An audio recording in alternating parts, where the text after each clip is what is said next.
When you think of addiction, alcohol and drugs may come to mind, but these days teenagers are finding themselves addicted to something else: cell phones.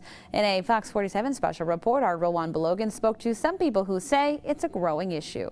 Parents of teenagers know their cell phones are usually close by. If he gets a text or a phone call, he notices it right away. Ever since Paula Cartwright gave her 13-year-old son Zachary a phone, he barely puts it down. We'll be at the dinner table or out to dinner with grandpa and grandma, and the grandkids are underneath, the table trying to look at their phone. Things have gotten so out of hand, Paula takes his phone every night. I will definitely make sure to put his cell phone in my room or another area so that way I know that he's not on that phone. A study by Common Sense Media shows 59% of parents say their teens are addicted to their phones, something child psychiatrist Dr. Jed Megan says is becoming a growing issue. There's lots of great stuff, right, in social media. So it's not all bad.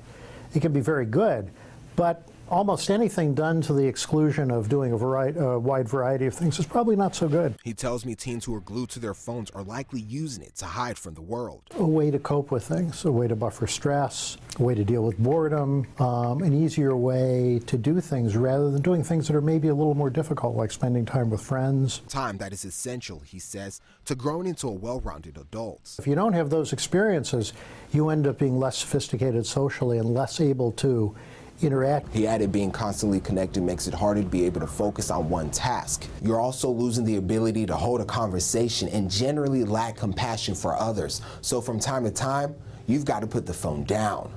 Moderation is a really important thing because you've got to do a variety of things in life. So as a parent, you've got to set limits. I asked him to clean his room and to do the dishes, and he was too busy doing other things, and so he had consequences for his behavior. Since he didn't listen to her, she went into his phone and shut down all of his apps. I told him, they're gonna be gone for a week if you don't get it done within an hour. Dr. Majan says that helps, but Paula also has to make sure that as a parent, she's setting a good example. So you can't be attached to your phone all day yourself and then say to your children, you can't do that. A problem Kathy Crawford is trying to control herself. It's not just kids.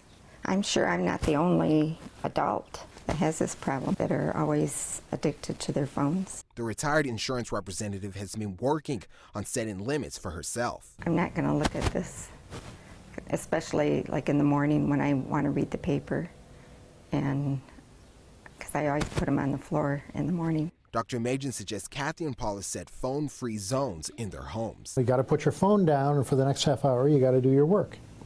You got to put your phone down and do your work until it's done. And then once everything's done, instead of going back to your phone, go do another activity. We have to have balance. I know with Zachary, I make sure he gets outside and plays basketball. A healthy alternative. Rilwan Balogun, Fox 47 News. Dr. Megan also says good parenting involves being a positive role model and setting good examples for your children.